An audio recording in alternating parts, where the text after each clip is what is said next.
It's nearly 2 years now that I've been a nomad, living a location-independent life, and in this video I'm going to show you the steps that I took to get to that stage. I really do think this type of lifestyle suits me as someone who was diagnosed ADHD and autistic pretty late in life after decades of struggle. And the reason why this lifestyle really suits me is because I get to stress less, I get to work less, and basically I have the freedom to travel and go where I like. I don't pay rent, mortgage, utilities. I don't even pay for streaming services right now. I don't even have a car because I never did get to grips with driving on England's teeny tiny roads.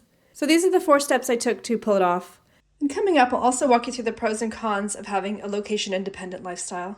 So step 1 was making some choices, some hard choices, and getting some planning underway.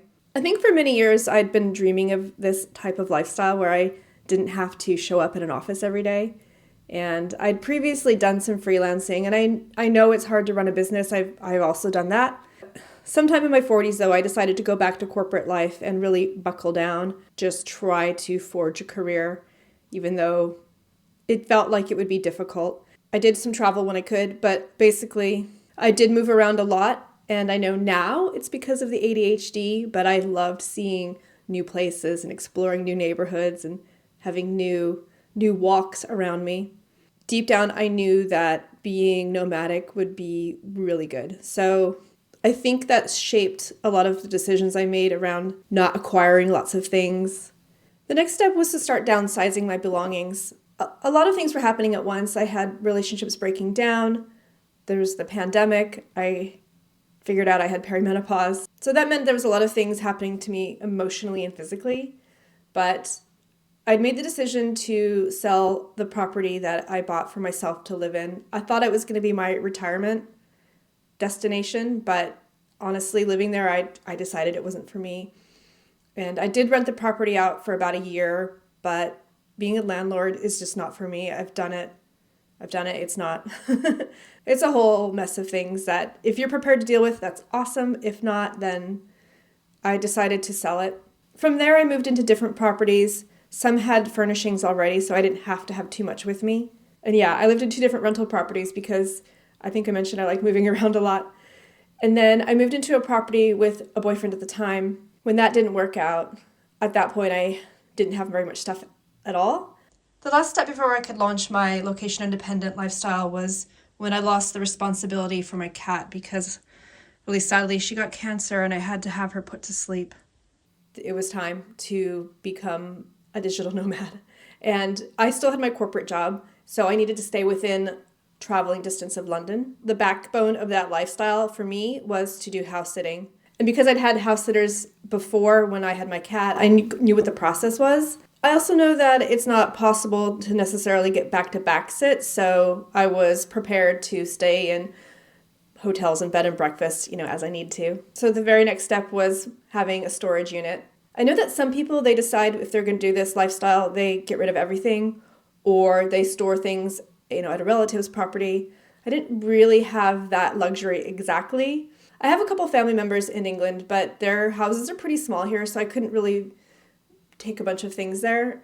And also, it is out in the countryside. So for convenience sake, I chose storage unit that I could access on my own using public transportation. One of the best things was they offered me a discount if I prepaid for a year, so I did that. I forgot to say that in the year where I was working my full-time job and I was also house sitting, I was saving like mad. And even prior to that, I'd been saving up for this. From that point of view, I didn't feel as nervous. It definitely gave me the peace of mind to quit my job and not have to worry about the day-to-day so much. But also knowing that I'd be house sitting so I could make my money go a lot further. Now back to me inside. I stuck with my corporate job for about a year after I started this lifestyle, but I did pull the plug last year and I feel so much better. I know now that just trying to show up in a workplace and be surrounded by people and dealing with the commute to and from, it does not align with my needs. Getting up and getting dressed every single day is a challenge. But getting yourself out the door and getting on a train, etc., is awful. On top of then having to show up and be really personable in a workplace. Even though everyone's super nice, a lot of neurodivergent people will know the struggle of feeling like you're being perceived.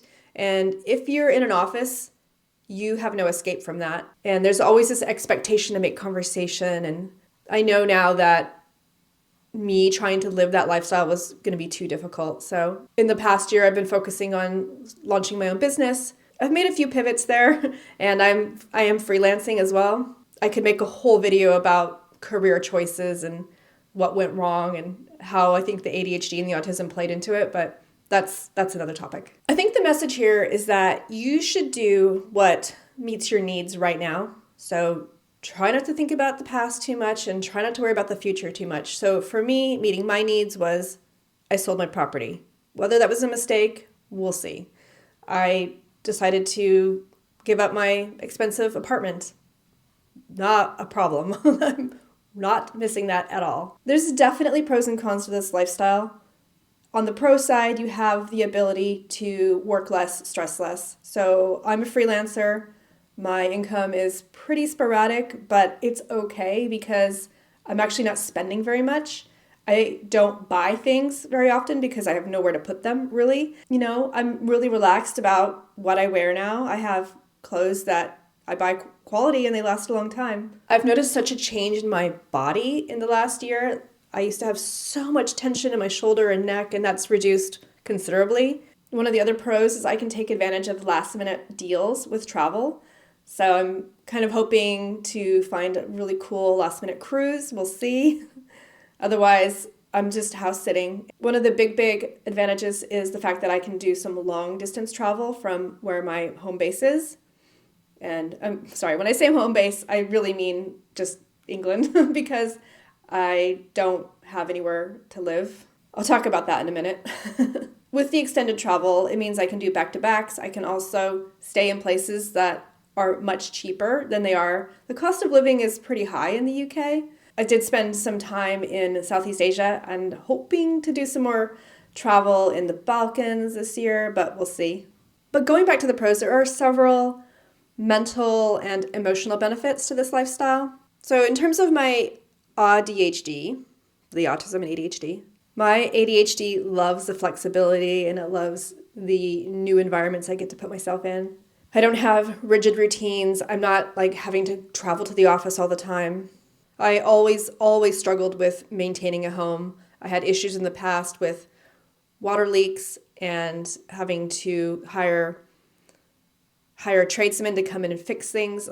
It's so hard. And if I'm using a lot of my mental capacity to do those kind of things, then other things were suffering, such as, I was really bad about making dental appointments. The list of cons, it feels like it's longer, but honestly, the things are weighted differently in my head. With the cons, one of them is that I don't have everything I need at my fingertips. I have to travel pretty light. I have a medium-sized suitcase currently, a backpack, and then I have an overflow bag if I need to just carry things that don't quite fit. Like my storage unit is pretty close to London, so I can get there. I often have to schedule time to swap out clothes or restock, like refill shampoo. I keep tea there, so like refilling that so I don't have to carry boxes of stuff with me. One of the other big cons is that I'm always planning my next moves ahead. So typically that means applying for cat sits, and if I have something in the calendar coming up, I have to plan around that. And it is an overhead. It's almost like having a part-time job, having to manage that, but the savings is really substantial, so I don't mind doing it. One of the things I noticed when I was traveling for 6 months is that getting things like doctor's appointments, dentist, haircuts, all of that is much harder when you're not in a single location. Even though I took out 10 months of backpacking travel insurance, I stopped traveling after 6 months. And there was a few reasons. One was my mobile phone.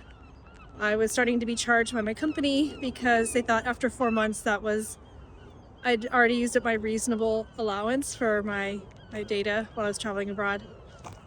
The other one was that I needed to fill my HRT prescription.